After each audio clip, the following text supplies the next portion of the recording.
Imagine I asked you a simple question. What were you doing on July 1st, 2026? Most of us would laugh. Maybe you were at school, work, or maybe nowhere important. That day has quietly disappeared, like many others.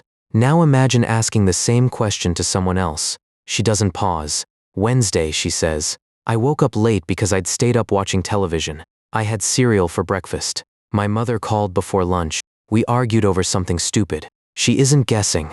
She isn't reading a diary. She's remembering. Her name is Jill Price, a woman who can remember almost every day of her life. When scientists first met her, they thought they would discover something very close to perfect memory. When the world heard her story, people reacted exactly the same way. Imagine having that ability of remembering everything in your life. It sounded less like a medical condition, and more like a superpower. Then someone asked Jill a question that changed everything. If you could wake up tomorrow with a normal memory, how would you feel? She answered immediately. Great. Not because she hated remembering, because she couldn't stop. People think memory is like opening an old photo album whenever you chose to. Jill described it differently. She said the memories came looking for her. A smell or a random date. Any of them could pull her back decades without warning, as if it were happening again.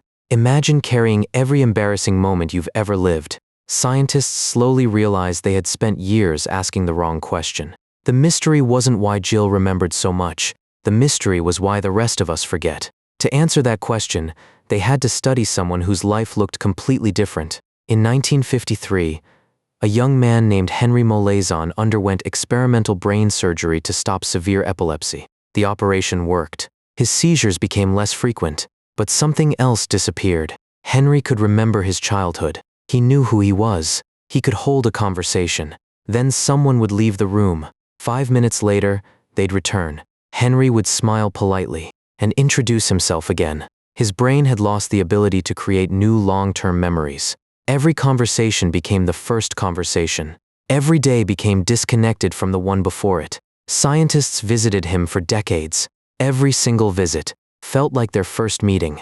Henry changed neuroscience forever. He proved memory wasn't one single system. One part of the brain builds new memories. Another stores old ones. Another helps retrieve them. Memory wasn't a bookshelf. It was an entire city. Then came another extraordinary case. A British musician named Clive Wearing suffered a brain infection that damaged the parts of his brain responsible for memory. He lived in a world that seemed to reset every few seconds. He kept a diary. Again and again he wrote, "I am awake for the first time."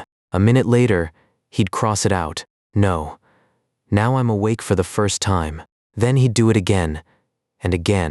Reading his diary feels like watching someone trapped inside a moment that never moves forward. Yet something remarkable survived. Whenever his wife entered the room, he smiled.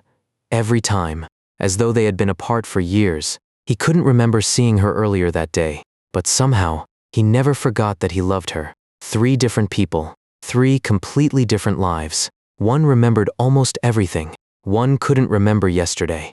One lived in an endless present. Together they forced scientists to rethink something we complain about almost every day: forgetting. For centuries, people treated forgetting as a weakness. Modern neuroscience tells a different story. Your brain is deleting information constantly, not because it's broken, because it's protecting you. Every day you see thousands of faces, hear thousands of words.